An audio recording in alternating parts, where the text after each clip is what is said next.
today Professor Dan Rigby from the University of Manchester, and he is also an adjunct professor at UWA. And his work is mainly on economics of food, health, and education. And he has undertaken research in the UK and Australia on student demand for coursework provided by commercial providers. And he's currently working on generative AI, contract cheating, and academic malpractice. Thank you very much for being here with us today, and we can't wait to hear more about your work. Thank you very much. Oopsie daisy, that's a good start. I'll start with a bit of physical comedy. So, nice to see you all. So this work is co-authored with Joe Clare, who sadly couldn't be here because he's running a workshop, but he's in the law school here. He's a criminologist. Interesting research on burglary and stolen goods, but also academic misconduct. And Guy is here in the front. So he is an associate professor in the School of Psychological Science, and he has been running a 5-yearly academic integrity study for the last 20 years. So it's just preparing the 5th run of that. And Scopus reveals he is the 2nd most published author globally in the past 5 years on academic dishonesty, cheating, and plagiarism. So if you don't believe my results, he does know what's going on. So, right, let's have a look at what we're talking about today. So contract cheating, we tend to be aware of that. It's been around for a long time. Essentially, original work produced to order by a commercial provider, and hence, if it is original, won't be picked up by traditional scanning software like Turnitin. So that's the co-evolution of malpractice. As we scan and use things like Turnitin, contract cheating becomes more attractive. Generative AI, well, it's just over a year since I was last here in January last year, and we were all beginning to engage with ChatGPT and being pretty wowed by its power, and thinking what does this mean for research, but also for assessment, design, and marking and malpractice, etc. So that's something new, relatively.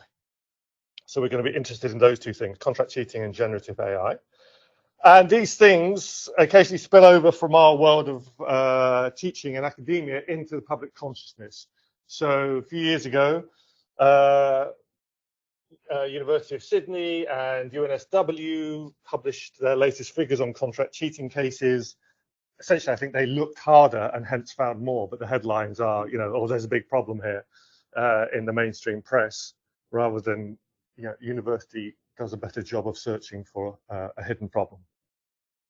And this is from about 2 weeks ago now from Glasgow University, which announced that it was moving all its 3rd and 4th year life science exams back into the exam hall because of the AI, explicitly because of AI. Meant that their existing assessment practices they didn't feel were robust, and there was a lot of student unhappiness about this. So it's affecting assessment. And this is an issue, obviously, if we think about this from an economic perspective, it's an issue in terms of the quality of the signal that is sent by the grade and the degree certificate that students emerge with, because if that's potentially compromised by contract cheating or AI, then that's a problem. And that also ultimately will affect the signal about the quality of the institution as well, in terms of what are the graduates we are sending out into the world. So, academic integrity and preference research. So, I presented this work, which is with Guy and Cal Tremaine from Western Sydney last year. So, looked at preferences in terms of students' willingness to buy essays. Michael and I did a paper a long time ago where we did this for the first time in terms of using choice experiments to look at willingness to buy, willingness to pay. And what we found last year when we looked at student demand was we had 3 segments, really. The never really going to buy, the might buy, but very sensitive to risk and penalty, and then the hardcore, insensitive to risk and penalty, pretty committed to buying. So that's what we found previously. So today I'm going to present some new work about academic integrity using preference research. So a crossover between sort of economics and preferences and this issue of academic integrity. So 3 questions we're going to ask are: what are the biggest barriers to contract cheating from a student perspective? What are the biggest barriers to AI misuse, again from a student perspective? And finally, where do students locate different AI behaviors amidst or among other behaviors, other potentially malpractice behaviors? Where does it fit in the hierarchy? So those are the 3 questions. And we're going to use some preference and economic methods to try and uncover those barriers and perceptions. And as well as that, we're going to try and identify some latent segments, latent classes within the student population. So this really builds on the work that Guy and Joe did previously with Kiata Rundle. So there have been other papers about what causes a student to make the decision to buy or to engage in malpractice. And this was a paper coming at it from the other side, really, about what prevents them or what deters them. Essentially, identify a set of barriers and try and uncover how important they are. So this is, as is often the case, done with a Likert scale. So here's a whole series of reasons why you might not engage in malpractice, and then capture some measure of how important those things are. Now, Likert scales have lots of power, and you can do lots of cool things with them. From the economic side of things and preference research, we often think that we might try a different approach to a Likert scale. And the reason we might do that is, firstly, that these scales don't force us to discriminate. That a student can say everything's really, really important, or nothing's really, really important. And they can be quite subjective. Now, if you think about those scales, we've often get asked about, strongly agree as opposed to very strongly agree or something like that. It's quite subjective to work out where you are in that in terms of, am I a 2 or a 3 or a strongly or a very strongly? That's a bit subjective. And then another aspect of them is that a 5 is definitely more important than a 1, but it's not 5 times more important. It's ordered, but that scale is not numerical in that sense, where a 5 is twice as important as a 1, 5 times as important as a 1. So we're going to use in this study a method that many people here will know, which is best-worst scaling. So we're going to take our set of barriers, which is a reworked version of the barriers from that paper with Guy et al. I just mentioned. And we're going to chop them up and give subsets to people and ask which one of these things most deters you from engaging in the practice and which one least deters you. So someone tells us the thing that most deters them is the shame or guilt or remorse they would feel. And the thing that least deters them is the inability to find someone to write my type of assignment. That's not much of a deterrent. That's not much of a problem. So they're forced to discriminate. The idea of the most and the least is it's not particularly subjective. It's fairly clear. So we give people lots of these sets and they say, well, that one most deters me, that one least deters me. Give them another set. We give people lots of sets. They give us their most and their least, and we'll work with that data. So this is quite a powerful method to uncover preferences, priorities, and importance. It forces people to discriminate, so that's good.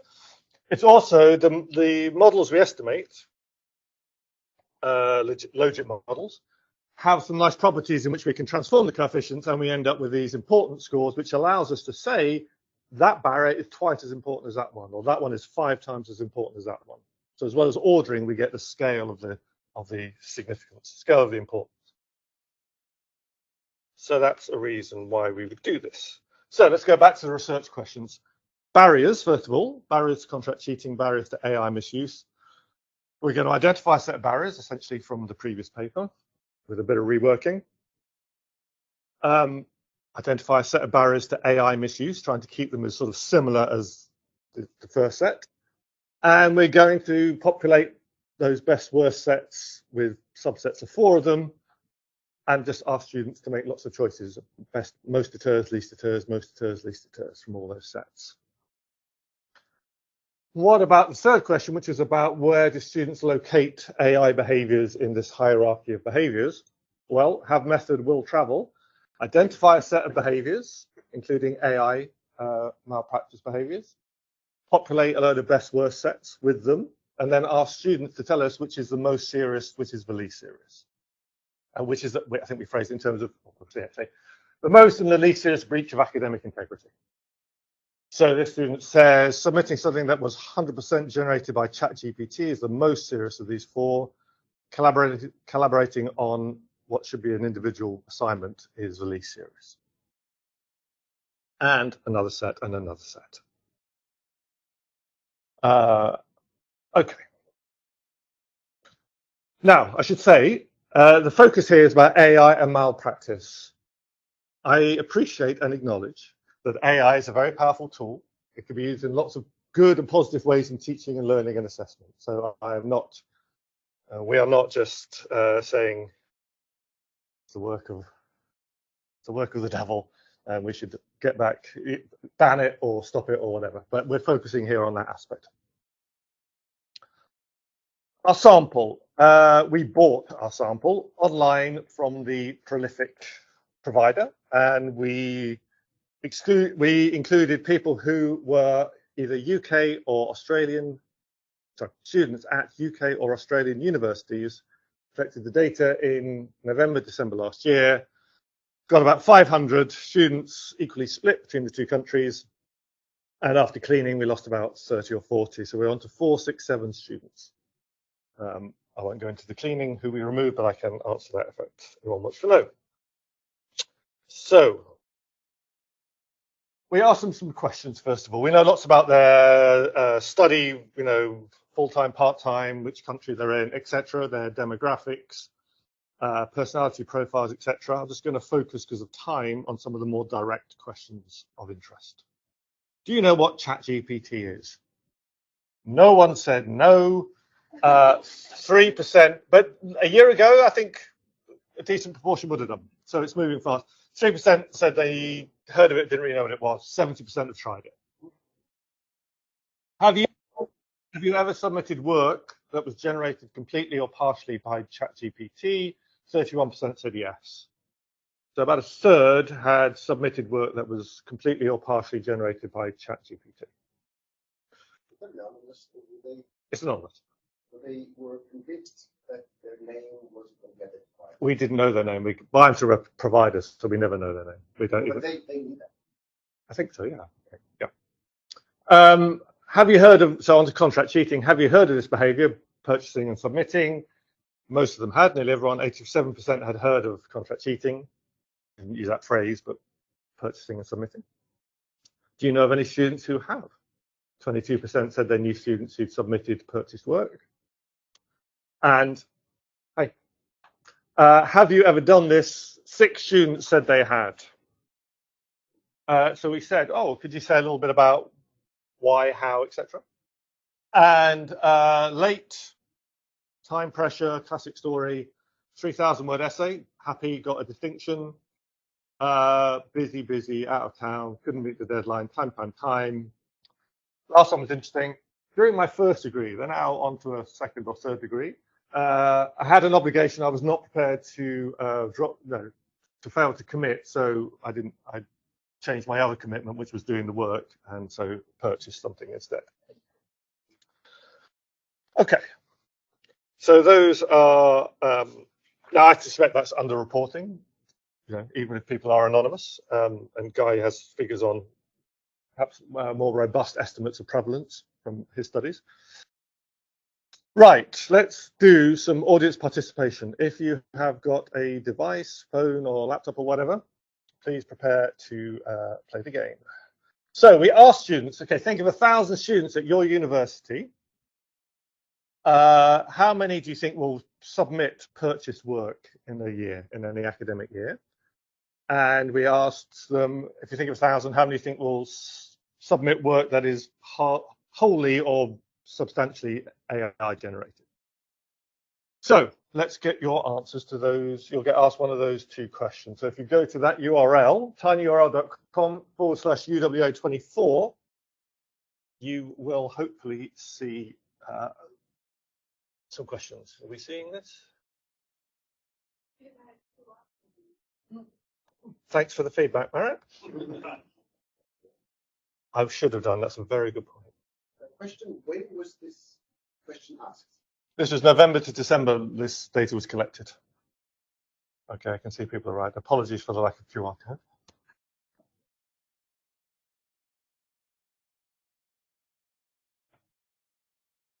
I will do that for next time. Okay, I can see people are in.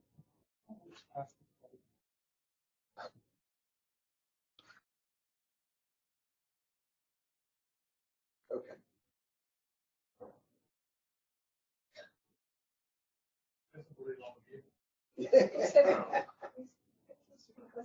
Well, maybe it's right. If you get if there's a rush of people, just resubmit. It'll let you in a sec. If you're not a human, well, it's an AI session, Dave, and this is the great expose of all of it.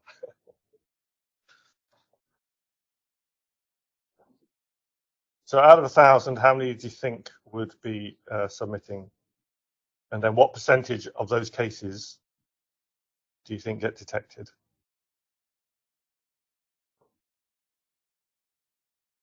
Okay, we have 12 completes and 12 in process.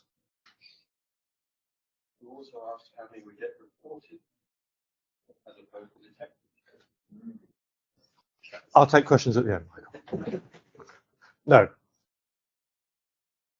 I don't know whether they would have been aware of a difference between those two things. It's interesting that.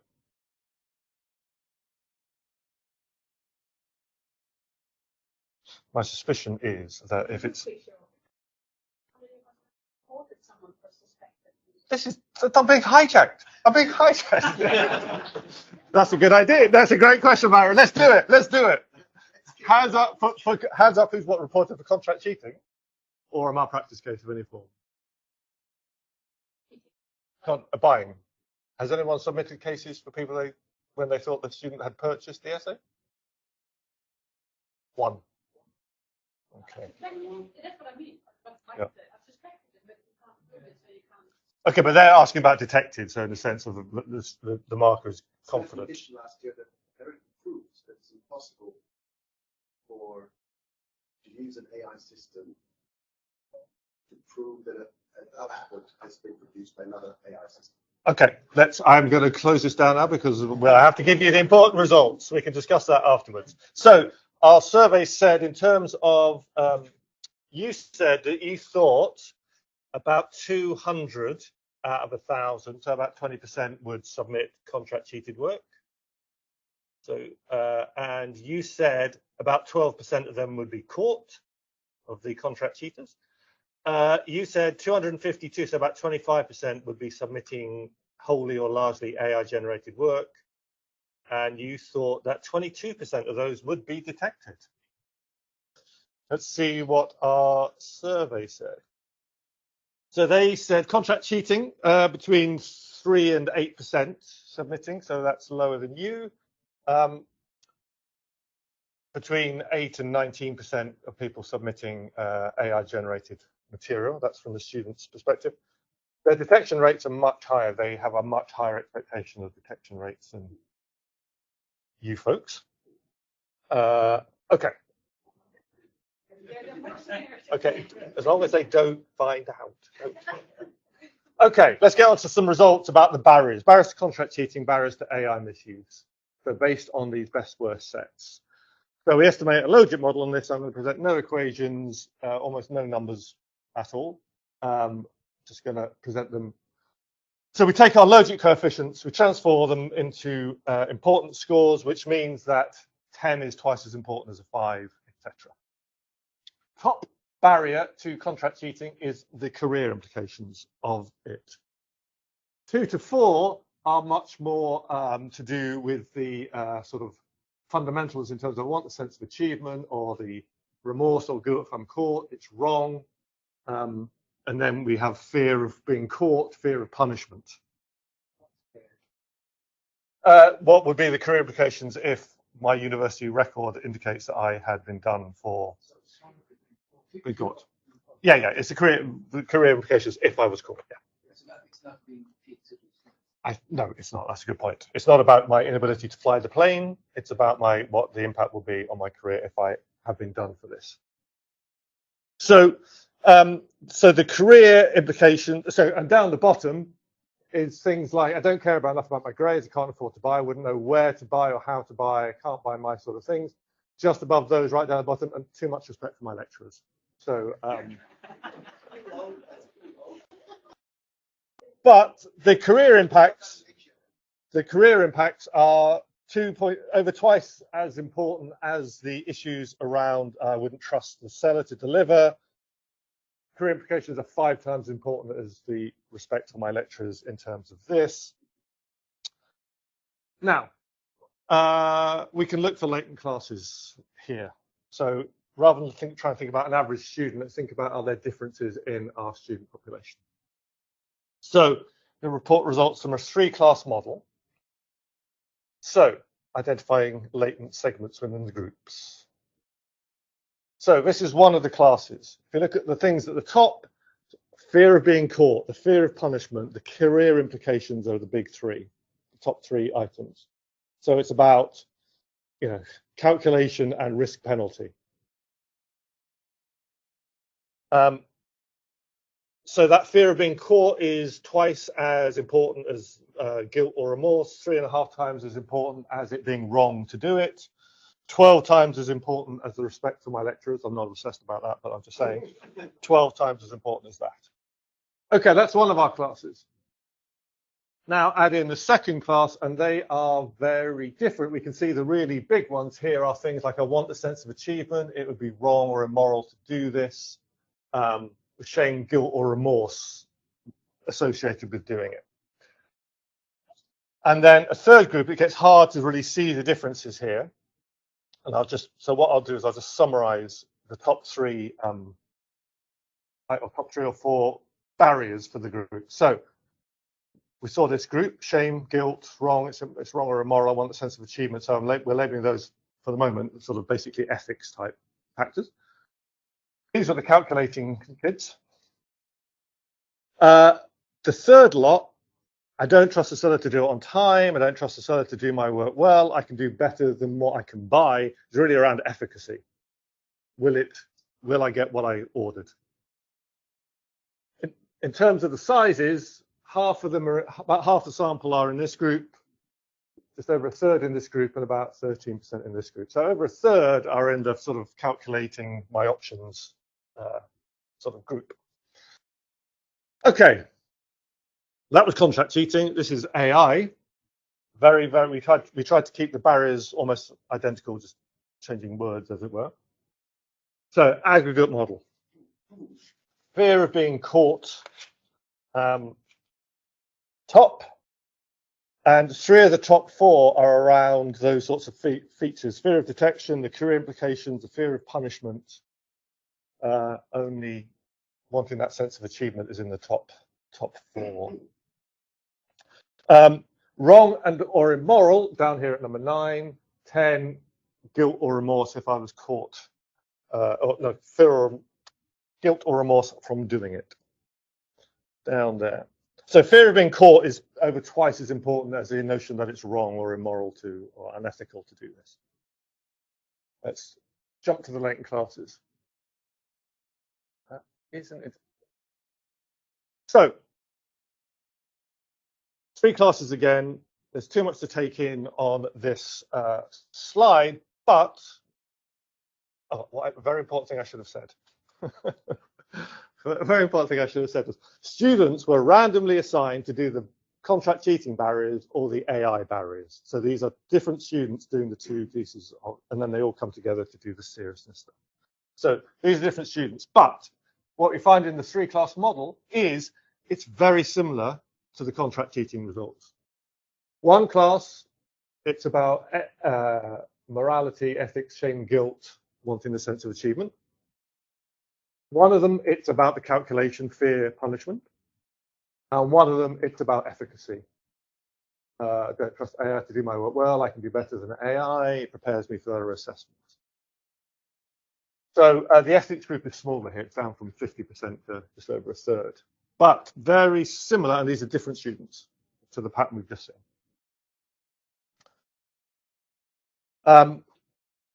Was there anything else to say on that? Nope, I think that's. So these ethics efficacy students, that idea of I can do better is 8 times as important as the idea that it's wrong or immoral.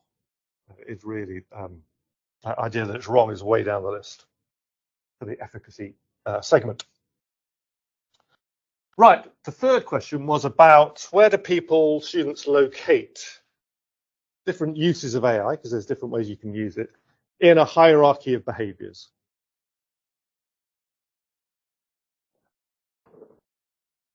So these were the best worst sets they were given. And for each of them, which one is the most serious and the least serious breach of academic integrity?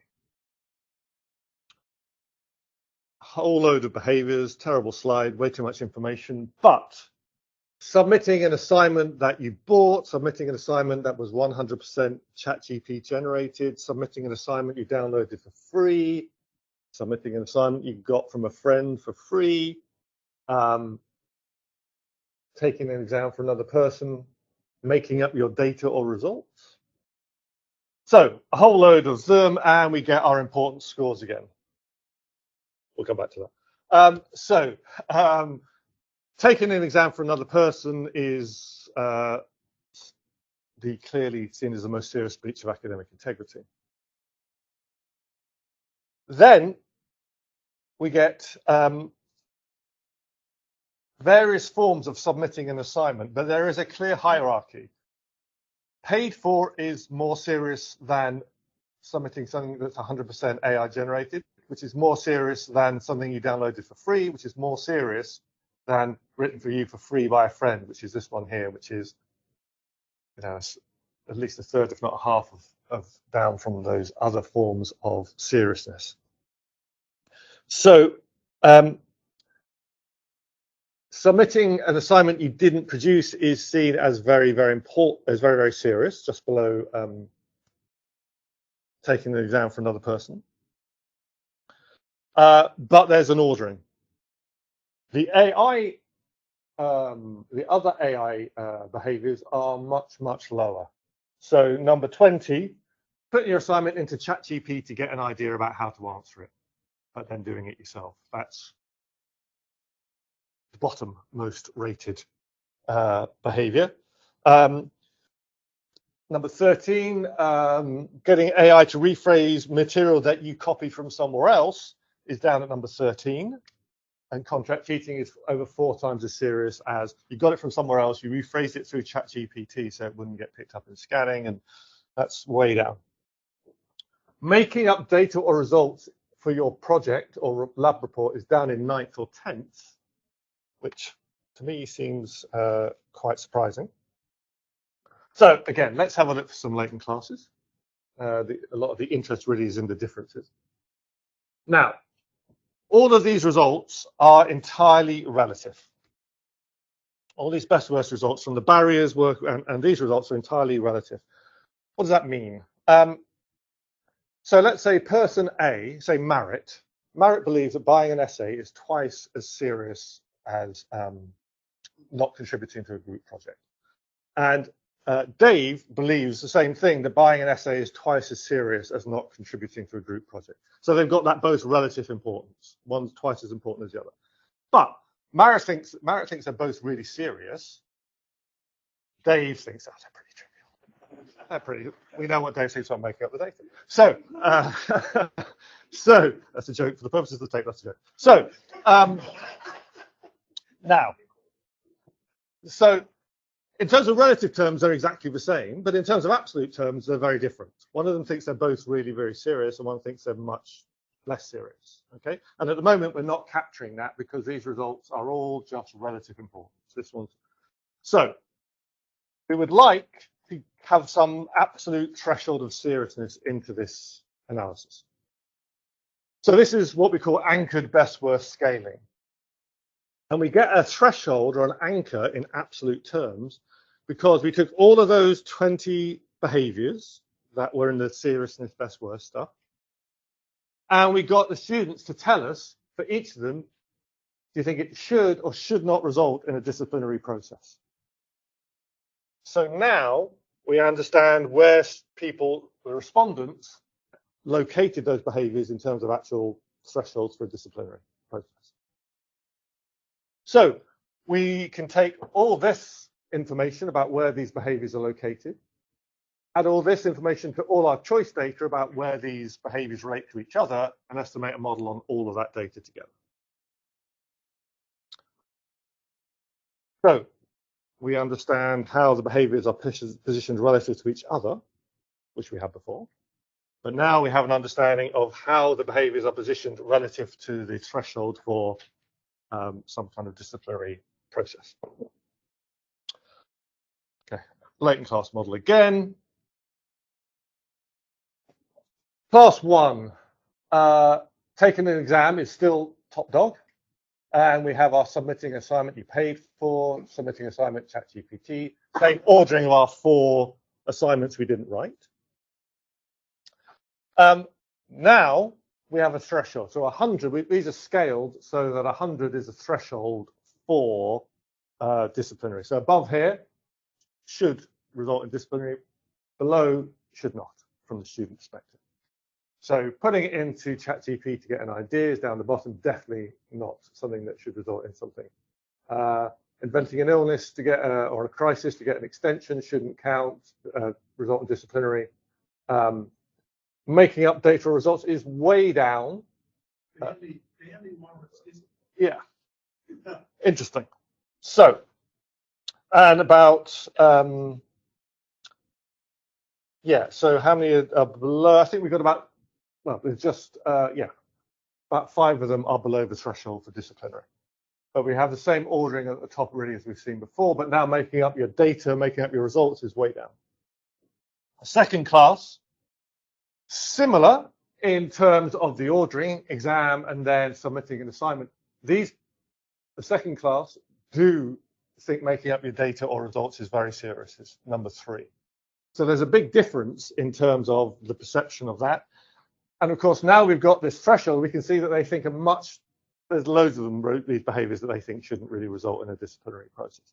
So they're much harder on making up your data, but there's a much bigger set of behaviors that they don't think should result in a disciplinary process. So basing your assignment on that from a student from last year, buying an assignment and using that to help you write your assignment, not contributing to group work, using ChatGPT to rephrase work you've pasted from a website or paper, none of this should result in any sort of disciplinary process. How do you actually interpret 100? So for example, how many paragraphs? Does that mean there are as many for as against? What is 100? It's so these are all like before. These are important scores. So this is how serious it is. 400 is twice as serious as 200, but now they're scaled so that the threshold for that value is fixed. The anchor is fixed at a value of 100. So anything above 100 means it's more above the threshold.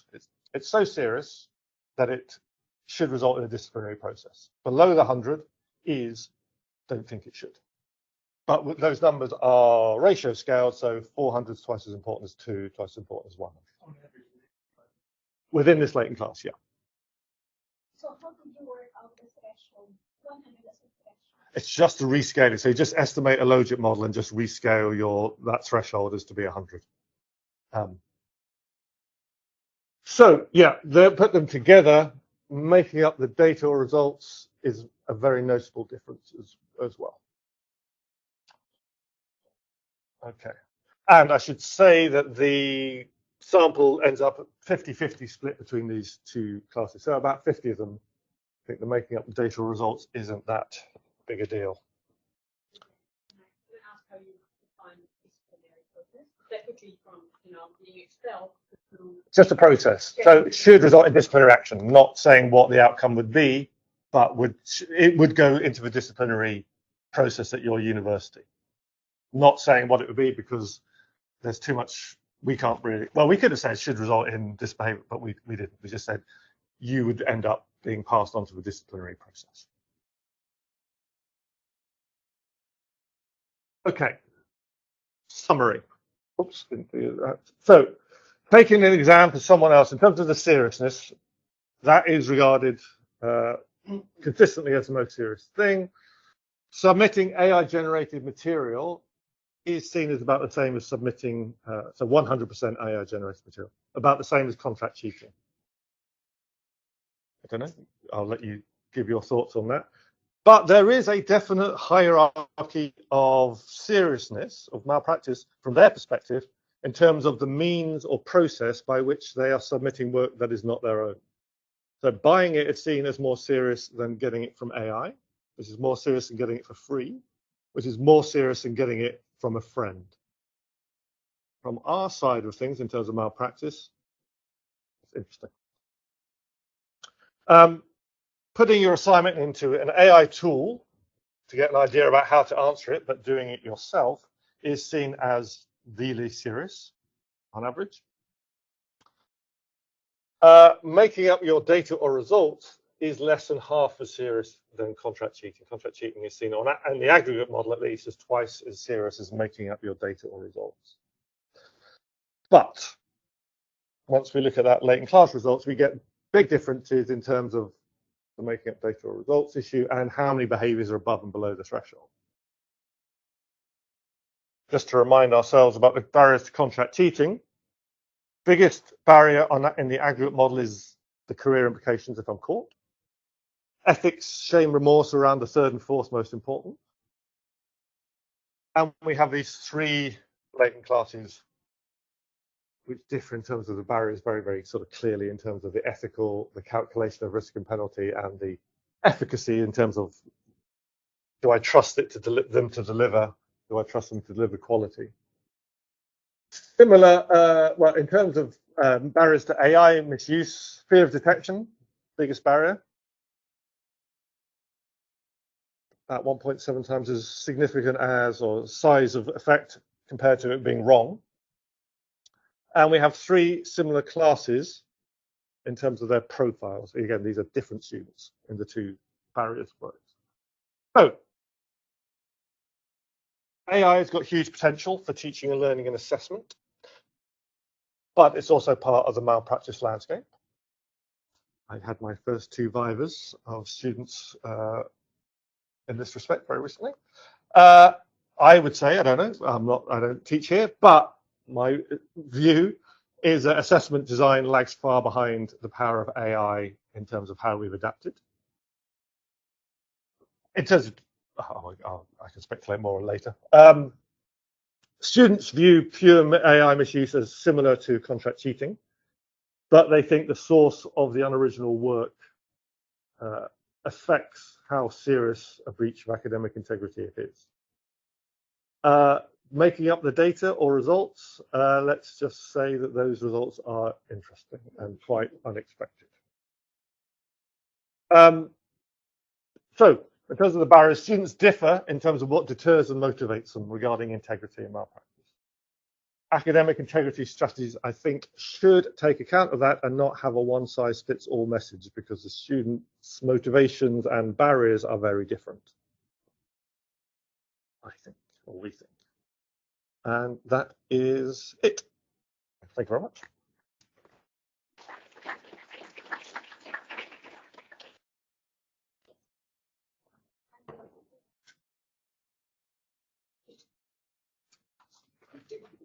Thanks anyway. Really interesting and unusual. I'll take unusual as not a massive euphemism. But hinted at it, but the disciplinary action, disciplinary process, taking that as a threshold and in fact as a benchmark, you're making an implicit assumption that it's going to be understood, interpreted the same way by everyone. But that's not obvious, and if there are differences in that, then obviously. So the question is there any way to, if you follow up on this work, to control for the say variability or variability interpretation of what your benchmark might mean for different respondents? Well, we can't go back to the same people and ask them because they're anonymous. So I think our view was that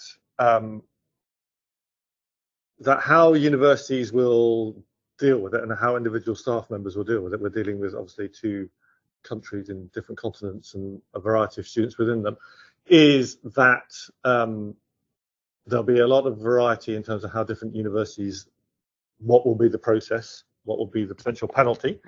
But the idea of being called in a disciplinary process, something happening, is on one level that will hide all sorts of variability, but it is a fairly clear event in the sense of you don't just submit your work and get a mark. Something happens as a result of that, and there begins a formal process. So yeah, there might be variability in that. I guess that's true of all survey questions. We try and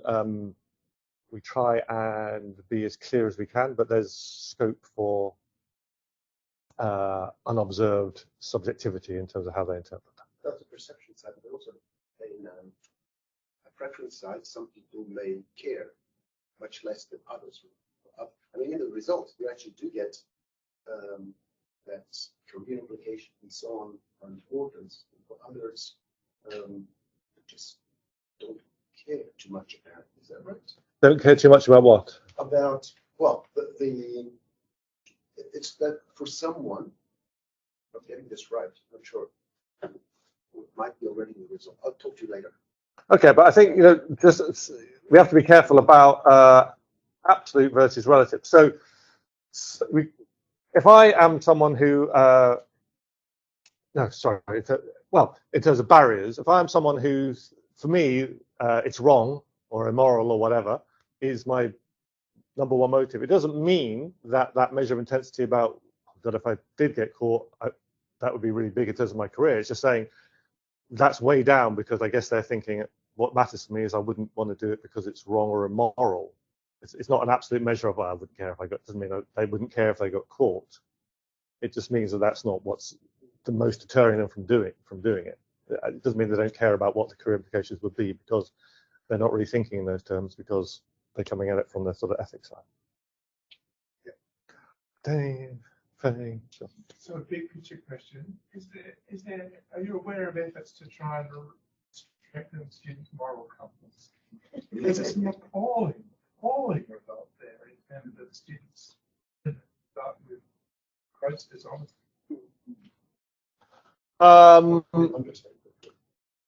I think I might have views. I think when I see academic malpractice communication strategies, I think a lot of it focuses on integrity and honor, etc. And that's part of thinking about you have to segment the population because for some people that message will matter, and for some of the people you might be able to move from one group into another with that message, but for others that isn't really the terrain on which they are engaging with the issue. And so you could maybe think one might think that institutions should be trying to address those senses of what's appropriate and inappropriate. Another strategy would be to engage them on the ground in which they are located, which is about, well, if you're worried about fear of detection, et cetera, or penalty. Yes, that is a more formal, yeah. Faye, and then I'm sorry, I don't know your name. So my question is more on, the logistics of how you did this. So was this experiment done in one? Did they already have a similar customer? Just recruited UK and Australian students. The reason I'm asking is because some universities have now, some policy on the use of generative AI. So not much the contract kit, that's common. Everybody doesn't want contract kit. But the generative AI, some of them allow students to use AI, to at least like generate some ideas initially, but then the students has to be the one to develop that idea. So depending on whether their university has this policy where they allow them, then their idea of whether using AI is cheating or not may become different. And then how do you control for them? I like that question because I have an answer for it. So we asked the threshold question, which we asked. That's why I asked about the threshold question. Okay, so we asked these questions, which should it result in disciplinary action? So this is a sort of normative thing. We also asked them exactly the same questions, but would it result in disciplinary at your institution? So we can look at the difference between what they think things should and would. So I just presented the logic results using the should because that seemed was about them. So that's kind of, but yeah, my memory is that the should and the would was certainly in the aggregate model was pretty similar. So their perceptions of what would result in behaviour in disciplinary was pretty similar to what they thought should result in disciplinary. And we didn't say any of these things. We just asked them most serious, least serious. They could have thought everything was below the threshold. We didn't say anything is a disciplinary thing. This is purely down to them. So, hi, sorry, I don't know your name. So I think here at UWA we have for them to progress in LMS, they have to sign something about plagiarism, but they don't have to sign as far as that they won't make up the data. So our kind of focus has been on, the problem of plagiarism without drawing their attention to the fact that making up data is something that we consider to be a terrible academic crime. So I don't know. Obviously, we don't know which universities and what their kind of gatekeepers are on their systems, but here it's not flagged in the same way as plagiarism is. I was just thought that, but I just wondered if you knew anything more about the latent groups. Were there particular disciplines, or going into a career that was well linked with the undergraduate degrees? Yes. So at time, both today and in the run-up to today, prevented me from presenting results looking at the characteristics associated with those latent groups. So there are some effects. So lots of things we tried weren't significant. So I thought that maybe them being in science-based disciplines rather than arts humanities might affect them, particularly about the data issue. Couldn't find any science versus arts humanity effects. Couldn't find anything between online versus on-campus students, full-time, part-time, UK or Australia. Did find effects around, in some of the models, around gender, having English as an additional language, your predicted grade, what they thought their grades were going to be. Just to say, previously on looking at willingness to buy essays, it's often not the students who predict low grades who say they would buy. And also, so in the previous work that Guy, Joe, and Kiara had done, they had questions allowing you to score people's personality types. If I get this wrong, just correct me. So we got measures of not really hard words to pronounce. So narcissism, Machiavellianism, and non-clinical psychopathy. And last night, some results in terms of non-clinical psychopathy affecting perception of barriers and in terms of the seriousness, but also some effects of being more or less Machiavellian in your personality. So I think in all these sorts of studies, like the willingness to buy studies and things like this, people, the kind of thing lots of people are really interested to know is, do we know what types of students are most likely to buy, or in the calculating segment? It's not very easy. And even if you thought, I've got a really good psychometric tool that can predict them, it would be interesting ethical thing to say, welcome students, induction week, we're just going to psychometrically type you. And then, oh, that's interesting, we'll be seeing you later. So there's interesting ethical issues. Sorry, I don't know if you've run out of time. Topic that people would like to discuss with you more, but because of limited time. But I would like to wrap up the section with one question from Jacob online. Hello, Jacob. Because he asking, what are your thoughts on the cost barrier for contract cheating versus the relatively free nature of ChatGPT currently? Yeah, good question. So we, in terms of cost, can't afford to buy was the second lowest barrier to contract cheating in the aggregate model. So I think cost is a factor.